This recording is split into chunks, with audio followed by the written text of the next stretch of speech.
పోరాటం జరుగుతుంది కదా.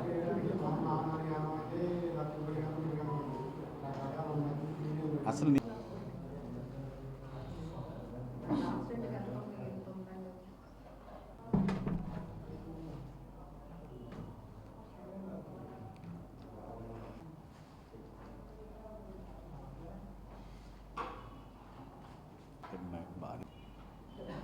రాష్ట్రాల్లో ఉన్న మాల సోదరులారా, బంధువులారా, మిత్రులారా, ఎస్సీ వర్గీకరణ పేరుతో అన్ని రాజకీయ పార్టీలు, అన్ని వర్గాలు మన సామాజిక వర్గంపై దాడి చేస్తూ ఉన్నాయి మిత్రులారా.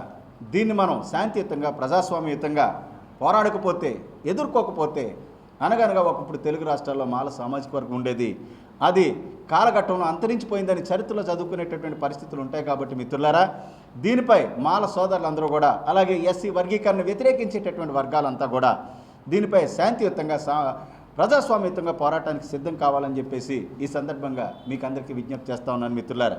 అలాగే మన చంద్రబాబు నాయుడు, రేవంత్ రెడ్డి ఎలక్షన్లో ఎన్నో హామీలు ఇచ్చారు మిత్రులారా. దేశంలో, మన రాష్ట్రంలో వేరే సమస్య ఏదీ లేదన్నట్టు, కొంపలు అంటుకుపోతున్నట్టుగా ఏ విధమైనటువంటి empirical data, supreme court it self told that empirical data తీసుకుని, ఒక సైంటిఫిక్ డేటా తీసుకుని ఎస్సీ వర్గీకరణ చేయమంటే వాటన్నిటిని పక్కన పెట్టి ఏదో కాకి లెక్కలు బయటికి తీసుకొచ్చి, గాలి లెక్కలు తీసుకొచ్చి దాని మీద ఎస్సీ వర్గీకరణ చేశారు మిత్రులారా. దీన్ని ఎట్టి పరిస్థితుల్లో ఒప్పుకునే ప్రసక్తి లేదని చెప్పేసి సందర్భంగా చంద్రబాబు నాయుడికి, రేవంత్ రెడ్డికి నేను తెలియజేస్తూ ఉన్నాను. మిత్రులారా, తెలుగు రాష్ట్రాల్లో ఉన్నటువంటి ప్రజలారా, ఎస్సీ రిజర్వేషన్ పేరుతో మాకు పడేసేది ఎంగిల్ మెతుకులు మాత్రమే.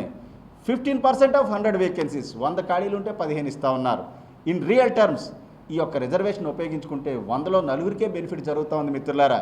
అందుకే ఈనాటికి కూడా ఎస్సీలు 96% of SC population still at the bottom level, కిందే ఉండిపోయారు మిత్రులారా. ఆ కుల వివక్షత, ఆ ఆధిపత్య వర్గాల కోరల్లోని, క్లచెస్లోని నలిగిపోతూ ఉన్నారు మిత్రులారా.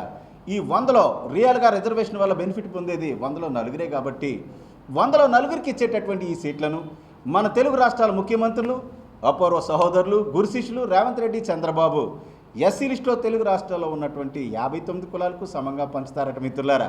మన మోడీ సాబ్ అయితే దేశవ్యాప్తంగా ఎస్సీ లిస్టులో ఉన్నటువంటి 1108 ఎస్సీ కులాలకు ఈ 4 సీట్లనే సమంగా పంచుతారట. ఇది ఎలా సాధ్యమని చెప్పేసి ఈ సందర్భంగా ప్రశ్నిస్తా ఉన్నాను.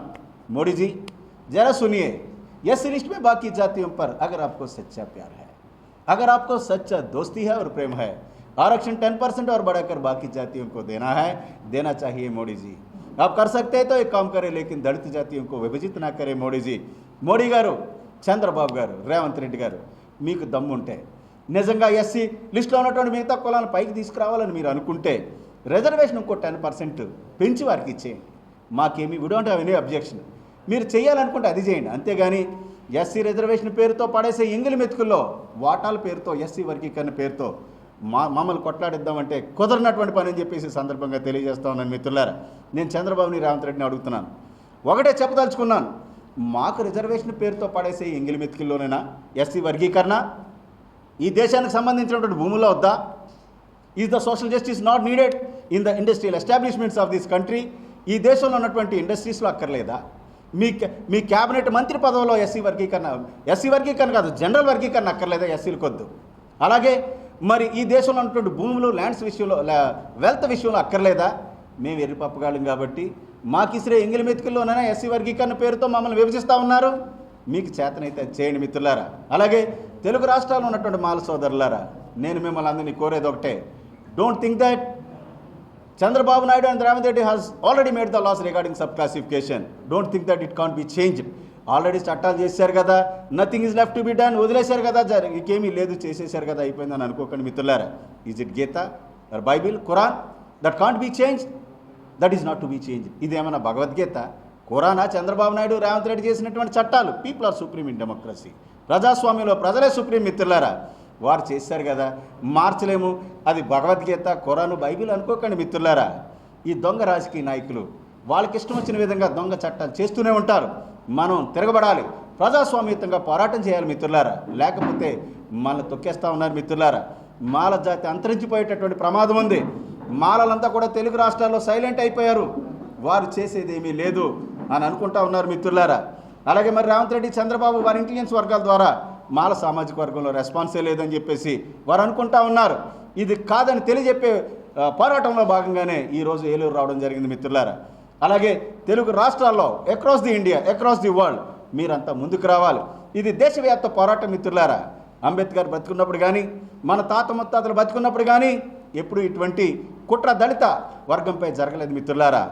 ఎస్సీ आरक्षण वर्गीकरण, दलित जातियों पर दलित एकता पर राष्ट्रव्यापी सबसे बड़ा राजनीतिक षड्यंत्र है. इसे रद्द किया जाना है.